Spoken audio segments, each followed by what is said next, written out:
Students, आपको कुछ दिन पहले असाइनमेंट दी गई थी हाउ मेनी स्क्वायर से। तो आज हम इसके फर्स्ट क्वेश्चन को डिस्कस करेंगे। ध्यान से देखिए। फर्स्ट क्वेश्चन है study the given pictures of stamps carefully and answers the questions. तो आपने स्टैम्प्स की पिक्चर को ध्यान से देखना है और क्वेश्चंस के आंसर देने हैं। जो स्टैम्प्स हैं स्क्वायर ग्रिड पे ड्रॉन है, ठीक है, स्क्वायर ग्रिड पे बनाई गई हैं। नोट आपको दिया है side of each small square is 1 centimetre. जो आपको स्क्वायर दिख रहे हैं छोटे छोटे, ये हर तरफ से 1 सेंटीमीटर के हैं। ये स्क्वायर की प्रॉपर्टी होती है कि चारों तरफ से बराबर होता है, ठीक है। तो सबसे पहले question A, how many squares of 1 centimetre side does stamp A cover.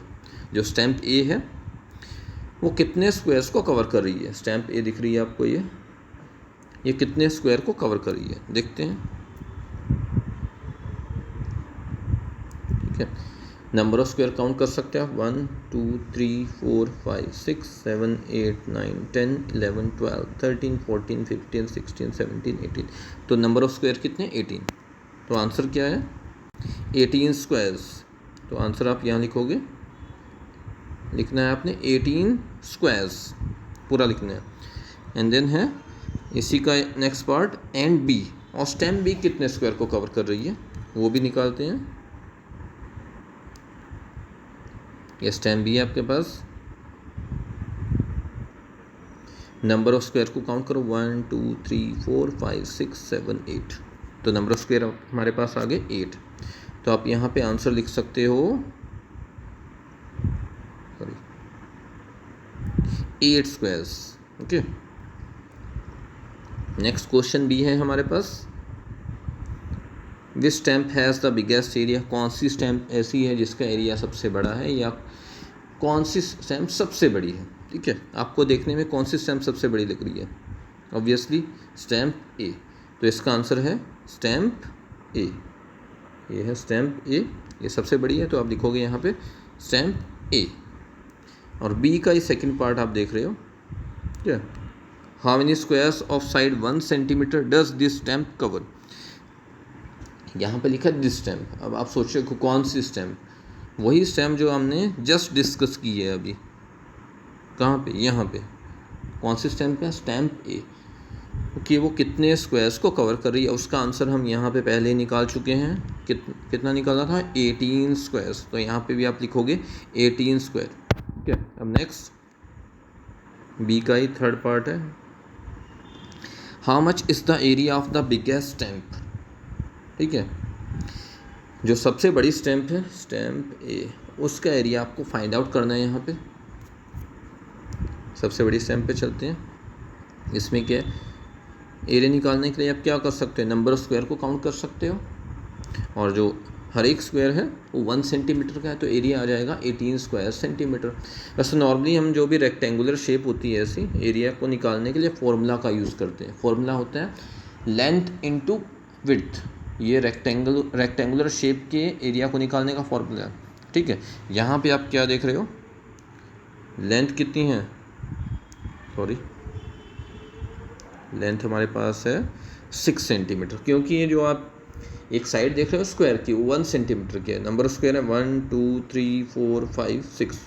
तो यहाँ से यहाँ तक ये 6 सेंटीमीटर है, और विड्थ कितनी है इसकी, 3 सेंटीमीटर, क्योंकि जो एक साइड है स्क्वायर की वो 1 सेंटीमीटर की है, और इधर से 3 स्क्वायर को कवर कर लिए हैं, तो ये इधर से 3 सेंटीमीटर है। तो फॉर्मूला में वैल्यू पुट करने पर आपको क्या मिलेगा, 6 centimetre into 3 centimetre is equal to 18 square centimetre, ठीक है। जो स्क्वायर सेंटीमीटर है ये यूनिट होती है एरिया की, डिपेंड करती है डायमेंशंस पे। अगर आपको डायमेंशन सेंटीमीटर में दी गई हैं, जैसे आपको लेंथ और ब्रेथ सेंटीमीटर में दी गई है, तो एरिया भी स्क्वायर सेंटीमीटर में आएगा। अगर आपको लेंथ और ब्रेथ मीटर में दी गई है तो एरिया स्क्वायर मीटर में आएगा। तो यूनिट कौन सी लगनी है वो उस जो गिवन डायमेंशन है उस पर डिपेंड करता है, ठीक है। नेक्स्ट हमारे पास है विच टू स्टैम्प है द सेम एरिया। कौन सी ऐसी दो स्टैम्प हैं जिनका एरिया सेम है, ठीक है।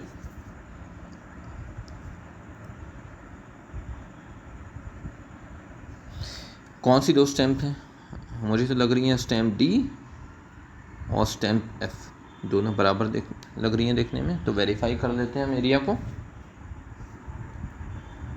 एरिया को वेरीफाई करने के लिए क्या करोगे? पहले एक स्टैम्प के पास जाएंगे, नंबर ऑफ स्क्वायर काउंट करेंगे, ठीक है, फिर दूसरे से चेक करेंगे। नंबर स्क्वायर काउंट करते हैं 1 2 3 4 5 6 7 8 9 10 11 12। तो स्टैम्प डी ने कितने स्क्वायर को कवर किया है? 12 स्क्वायर को, ठीक है। तो इसका एरिया हो गया 12 स्क्वायर सेंटीमीटर। नेक्स्ट अब चलते हैं हम स्टैम्प एफ के पास, नंबर स्क्वायर काउंट करते हैं 1 2 3 4 5 6 7 8 9 10 11 12। तो यहाँ पे भी हमारे पास 12 स्क्वायर है और एरिया 12 स्क्वायर सेंटीमीटर। तो दोनों का एरिया बराबर है, यानी कि दोनों स्टैम्प इक्वल हैं। तो आप आंसर लिखोगे which two stamps have the same area. तो आंसर आप क्या लिखोगे? Stamp D and stamp F, ठीक है, पूरा लिखना है, stamp D and stamp F. Next question है सी के नीचे, आप देख सकते हो how much is the area of each of the stamps. यहाँ पे दी स्टैम्प का मतलब है stamp D and stamp F. दोनों का एरिया हम निकाल चुके हैं, कितना है? 12 स्क्वायर सेंटीमीटर, ठीक है। यहाँ फॉर्मूला भी लगा सकते हो आप स्टैम्प के एरिया निकालने के लिए। कैसे? लेंथ है 4 सेंटीमीटर, ब्रेथ है 3 centimetre, then 4 centimetre into 3 centimetre is equal to 12 square centimetre, ठीक है। तो एरिया है 12 स्क्वायर सेंटीमीटर दोनों स्टैम्प का, स्टैम्प डी का भी और स्टैम्प एफ का भी। अब हमारे पास है question D, the area of the smallest stamp is, the area of the smallest stamp is how much? आपको दिखाई दे रही है। सबसे छोटी स्टैम्प कौन सी है? इस क्वेश्चन में आपसे सबसे छोटी स्टैम्प का एरिया पूछा गया है।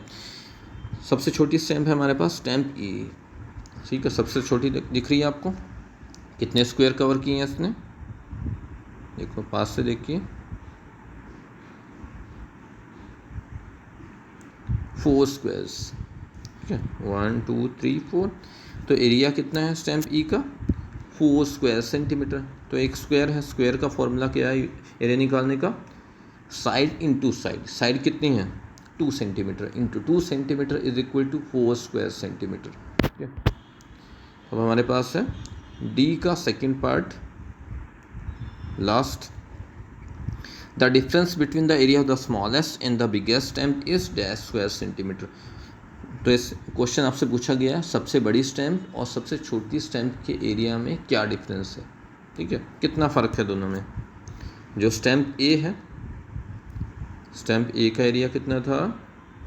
18 स्क्वायर सेंटीमीटर, और स्टैम्प ई का एरिया कितना है?